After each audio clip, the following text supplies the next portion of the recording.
Yes, and start.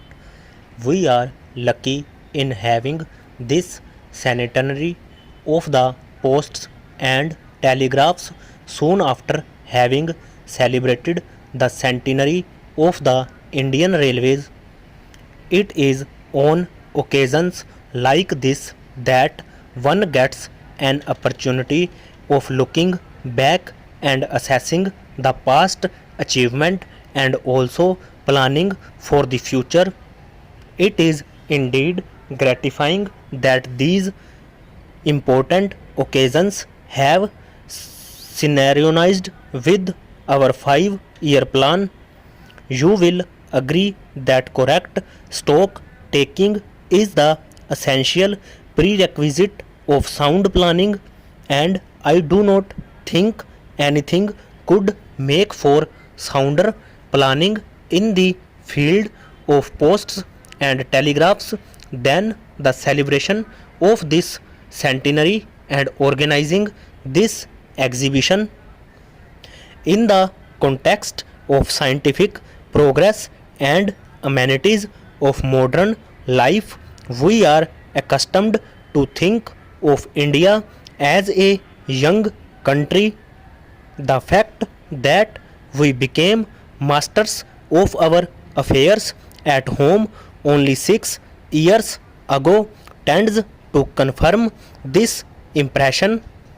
In reality, this impression is an illusion to allay which it will be necessary to know the facts about the growth and development of telecommunications in India.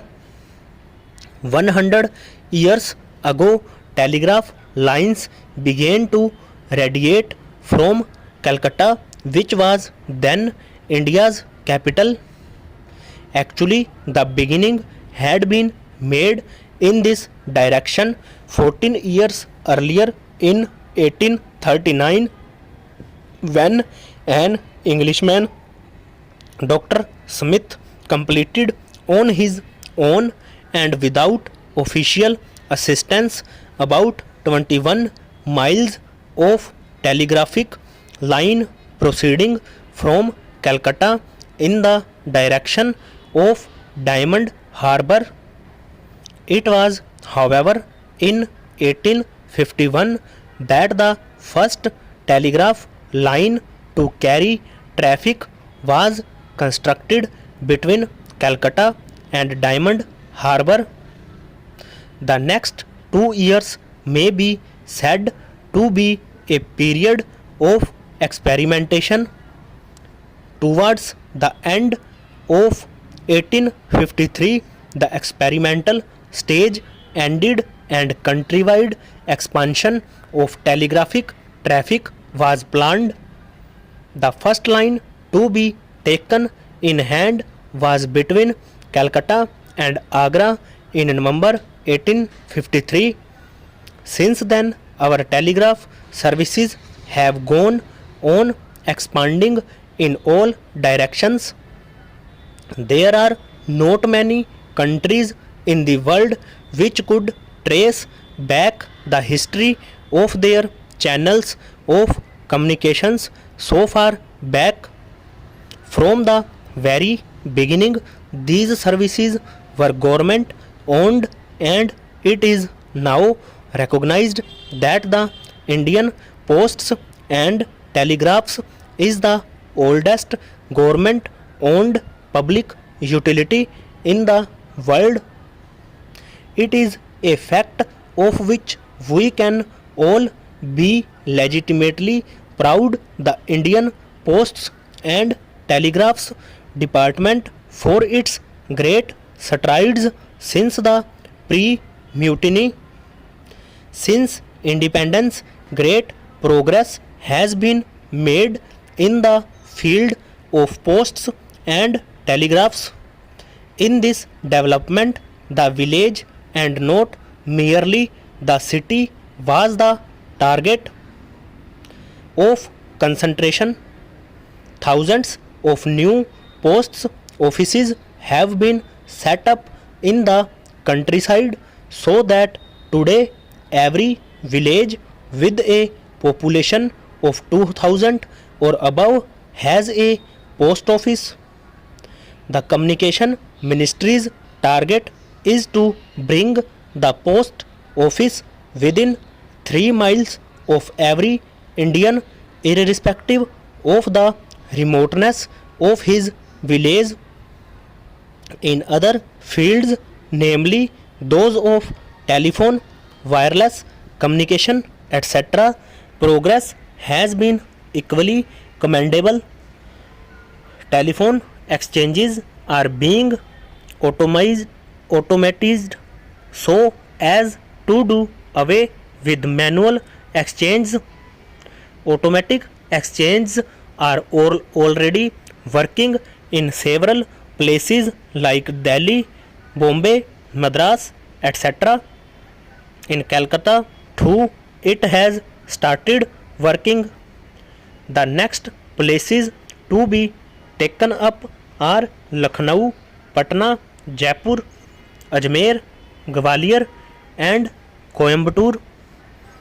It is proposed to install high power wireless transmitters at Calcutta, Bombay, Madras and New Delhi and strengthen the coastal wireless stations.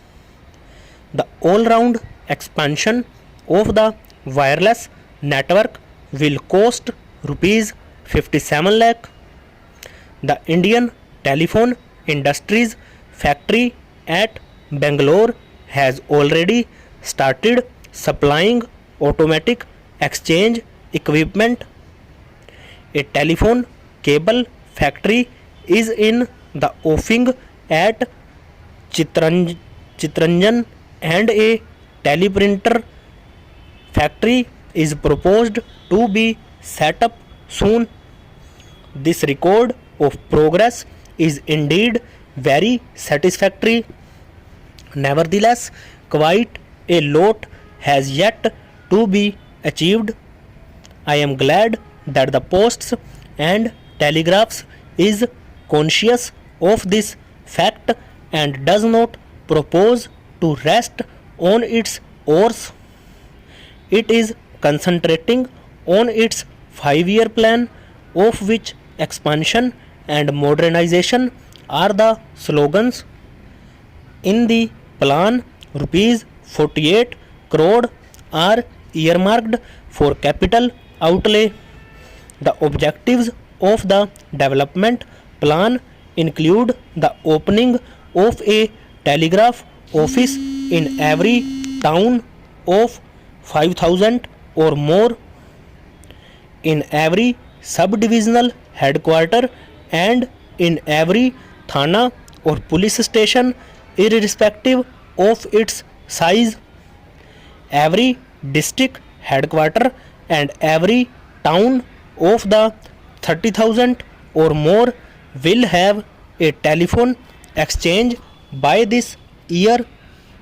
Trunk facilities will be extended to every sub-divisional headquarter as well as to every town having a population of 20,000 or more. A large number of public call offices are to be opened. Lastly, the welfare of workers is a cardinal principle with the P and T department. Their working conditions will be improved and a definite number of them will have been provided government accommodation by next year.